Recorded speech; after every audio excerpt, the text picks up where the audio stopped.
My far. Oh, ladies and gentlemen, you've caught me again. Oh, welcome to 5 Minutes In, where I, Carol Lee, get to spend 5 minutes inside an actor. Tonight, I'm going to spend 5 minutes inside Mary Thompson Hunt. Ladies and gentlemen, welcome, Mary Thompson Hunt.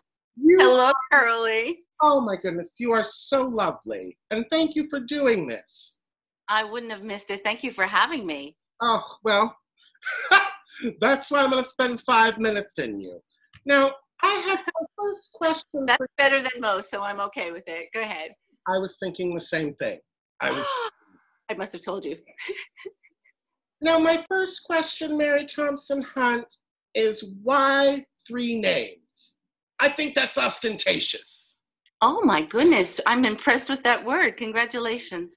Well, all right. So why 3 names? Because I was Mary Thompson. I was working a lot as Mary Thompson. And then I met Jason and I wanted to take his name. And legally, my last name is Hunt. But by keeping Thompson in, it reminds me of where I came from. And then I also thought, well, if Mary Tyler Moore can have that many syllables, so can I. Because that's the thing. There are certain people, and you're one of them, that I can't, if somebody said to me, oh, have you seen Mary Hunt? I would say, who? And it's like, I wonder if you feel like Michael J. Fox or Cheryl Lee Ralph, the wonderful. Like you need all 3 names because it is a statement on a marquee, isn't it? Mary Thompson Hunt. You know what it is to me? It's who I am. So maybe if I was, Mel Lorshi, Sure. I'd be happy with it. But no, I got 3 names. I'm keeping them. No, you'd make sure the middle name was in there somehow if you were. Yeah, because I wouldn't have had the Hunt if I hadn't have been a Thompson first to be the person Hunt wanted to be with. We'll go with that. Now, I have to tell you ahead of time, I don't need these, but I have done my research on you, my darling, and these are just for show. These are not comedy or anything. These are just for show. Now, my first question for you is, what bit ya? What bit ya? What did you see when you were a kid? What made you say, Mary Thompson, you're going to be an actor, whether you like it or not? What was it? When did you get your butt bit? Well, one day I stayed after school in my freshman year of high school to watch a play that they were doing, Oblio, and it was a musical, and it looked like so much fun. I thought next year I want to be in the musical, and the musical was Alice in Wonderland, and I remember the audition like yesterday, and I got the role of Alice, which blew me away. I am her in heart. But so it was all using Beatle music. So like there was The Long and Winding Road, The Mad Hatter at the Tea Party. We did, 1, 2, 3, 4. It was really kind of cool. But anyway, I fell in love with acting. I fell in love with what happens when you're in a cast and how you become quickly a second family that depends on each other. And I learned how to improvise. So we had a group of 4th graders that wouldn't listen, and I was singing The Long and Winding Road, and I changed the lyrics to, please let me sing this song. That's all I want to do. And then I heard kids on the side laughing, and then people were all coming to the sides, and then I know you should never play to them, but they weren't listening. So I made up a whole song, and that was my first improvisation. Oh my goodness, that was much more of an answer than I expected. That's our show. Bye-bye, folks. Now, I'm interested, and I would like to know more. If we didn't have 5 minutes, I would ask more about the original Alice in Wonderland with the Beatles music. That's fascinating. Because I once directed an all-white, all-female production of Raisin in the Sun. Did you really? Well, it was back in the 50s when you could do that sort of thing. A golden raisin. My next question for you is, Mary Thompson Hunt, you were in the movie Soap Dish. Spill it about Sally Field. She was lovely. She was very lovely. I IMDb'd your ass. Oh yeah, well, I got upgraded in that film. Yeah, I got a line. Woo! Go on. Now tell our viewers where you are, where they can see Mary Thompson Hunt in the wonderful film Soap Dish while I take a drink of my vodka straight. I'm getting you a straw. Well, let's see. I'm on Main Street USA. Well, I'm friends with someone who's on Main Street USA, and that's a lot of fun. And And I do a radio show with Joshua Vickery, which we're soon going to be doing on local PBS called From the Heart. We interview leaders of arts organizations and leading artists of Central Florida. What does it have to do with Soap Dish, Mary? I thought you said tell people what you were up to, and then you were busy drinking vodka. I don't know. I don't care what you're up to. That comes later. I had one line. That's the plug me section. Now, I have to recognize Sally Fields and get her autograph. And you did meet her, and you talked to her, and you said, hello, my name is Mary, and she said, hello, I'm Sally Field. She was nice. No, we never introduced each other, but we did chat a little bit. She was lovely. Oh, that's always good, isn't it? When you hear about somebody being nice. Because I have a story about Tom Hanks that'll make your butt burn. Now, that leads me to something that I've always wanted to ask you, Mary Thompson Hunt. You say Sally Fields was lovely. You're lovely. I'm going to say it. You are lovely. I don't know one person that says, ugh, Mary Thompson Hunt, bleh. Not one. And that's a pretty reputable thing to say about yourself. I mean, I don't like braggarts, but it is what it is. You know, and to be in this town, to have that as a statement, I love Mary Thompson Hunt. So my question to you is, who do you hate? I hate the haters. Oh, haters are the worst, aren't they? I do. I hate people that decide who they like and don't like before they meet them because of what religion they are or what skin color they are or whatever. I hate that. If you should hate, but you know what? I'm going to be honest. I don't want anything to do with them. I would change it if I could. But anyway, back to the loving thing. They say that what we love in other people are things that we love about ourselves and love about life. So when you see something in someone that you love, it's because you're seeing that part of you. I'm sure the hippies that are a little bit watching the show will understand exactly what you said. You do. Now, my other question for you is, and now I know in where you work, we won't mention it, but where you work, you have had the opportunity to meet a lot of famous people. Now, I'm not what you would call like somebody who's only interested in famous people, but there's a reason you're on my show. So, who is the most famous person you've met? Would you say, in your opinion, is the most famous? Well, maybe Sidney Poitier, Carol, who he dated for a while. Well, there you go for that. Nell Carter. Diane Carroll. I was going to say Diane Carroll.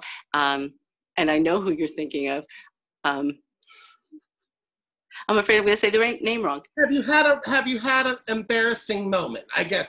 I mean, famous people. With Robert Guillaume. Robert Guillaume. That's not a name you hear. I was hosting the Miss Black Teenage pageant, and this was years ago. And I introduced him on the stage as Robert Goulet. Yeah. And they said, cut, because they were taping it. It was like funny. And then I was really nervous. This was the first special event I had ever done at Disney. It was a big deal. And we had all these divas, their sisters out there. You know how when our hair is done, how we look, we know. And ladies and gentlemen, please welcome Robert Goulet. I have to wonder if the audience was relieved or upset when Robert. Well, first it was funny, then it was funny. And then they started getting like, come on. I'm like, oh my God. I finally got it right. Anyway, I got teased that forever. I have to say, I would be much more happy if Robert Guillaume walked out than Robert Goulet. But that's just me. And I'm sorry. Robert Guillaume. It was Robert Guillaume. I kept introducing Robert Guillaume as Robert Goulet. Yeah. Did I say it wrong? Yeah. Okay. No, you didn't. You said it correctly, but I would be happier if you said Robert Goulet and Robert Guillaume walked out. Oh, I gotcha. You know what? And you're right. He was great. I have a history with Robert Guillaume that we don't have time to go into. Mary Thompson Hunt, it has come to that portion of the 5 minutes, what I call Sophie's Choice. Okay. I'm going to give you 2 things without thinking. You just decide which one. All right? Once again, I don't need these. These are for comedy, just in case this bit falls flat. So, first one, Sophie's Choice. Movies or live theater? Live theater. I think so too. As soon as I see a movie starts, I'm asleep. And the thing is with live theater, if you fall asleep, you feel bad because they're in Well, front of you watching. live theater, if you're awake, you're making a difference. If you're asleep, you're making a difference. Like everything that's breathing in that live theater is making that one time never going to happen again. So even if there's a fourth wall, you're still a part of it. A movie, you can turn it off, do what you got to do, go back. Oh. Same thing. But not that it's bad. I mean, movies are great, but you asked what I would prefer. Fair enough. Coke or Pepsi? Coke. Oh, thank you. Isn't it the worst? Somebody says, is Pepsi okay? Pepsi's never okay. If I can't if it's not Coke, give me water. It's a personal question. Bra or no bra when you're at home? No. No bra. I know. Mm-hmm. Same here. Swing That's low. what gets me fed up. Yeah.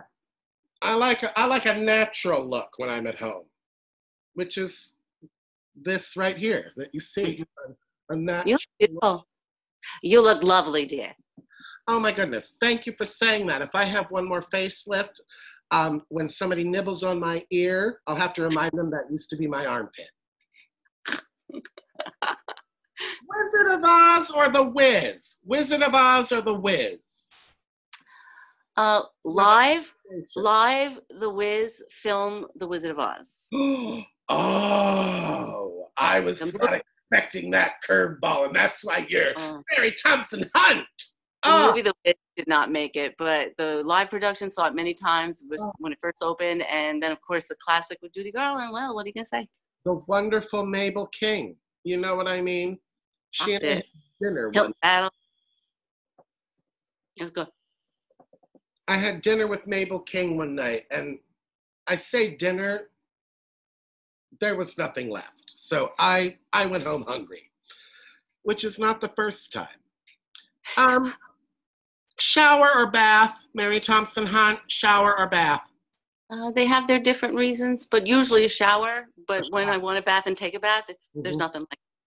I find that when I take a bath, I feel like a whale that's not in enough water. You know what I mean? Yeah, like, you know, you use Ivory detergent. They use it on the whales. They said that that Ivory is soft on you and all that. So I didn't. Oil spill. It's just like I look down and I think this isn't comfortable or right, and there's something wrong with that story. My last question for you, Sophie's choice: dine in or eat out? Like eat at home or eat out?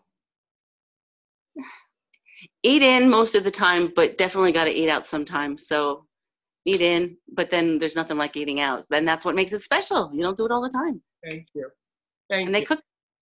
I tried it once in college, and to this day, I can't make it through an Arby's roast beef sandwich. That's me. My last question, you're familiar with the Actors Studio, how he always asks those pointed questions, and I've got one for you. Okay. Thompson Hunt, if heaven exists, what is St. Peter going to want to talk to you about before he opens the door? So what was the first part? If heaven exists, okay. What is St. Peter? Because he's the one in charge of the gate. He's the one letting you know if you can go in or if you got to take the escalator downstairs. So what's St. Peter got to talk about? Like what on your list when Mary Thompson Hunt shows up at St. Peter's door? Is he going to be like, can we talk about this? No, I think he'd say, hey, welcome home. Nice job. You did good. Boy, it was hard for you to enjoy yourself as much as you should have. We gave you everything that you should love, that you did love, and you got in your own way sometimes. But the truth of the matter is, good job. Good job. That's what I'd want to hear. I don't know if that's what he's going to say. He's probably going, what? Maybe what you want to hear, my darling, but let's be honest. I mean, you were in New York in the early 80s. I have a feeling he's going to have to talk to you about more than that. So no, I picked very good partners. They were lovely. I had very good friends. I had very good companies that I worked with, or with whom I worked. I acted with great people that I'm still friends with, and some I still act with. So I don't know. I was decent enough in my family. I loved them. I did good things. I was a fool at times, but that's life. Yeah.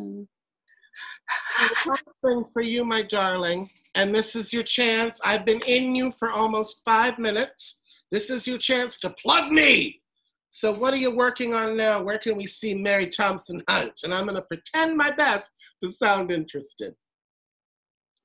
Well, let's see. Pretty soon, From the Heart is going to be on local PBS. It will soon be a TV local PBS show, and we interview.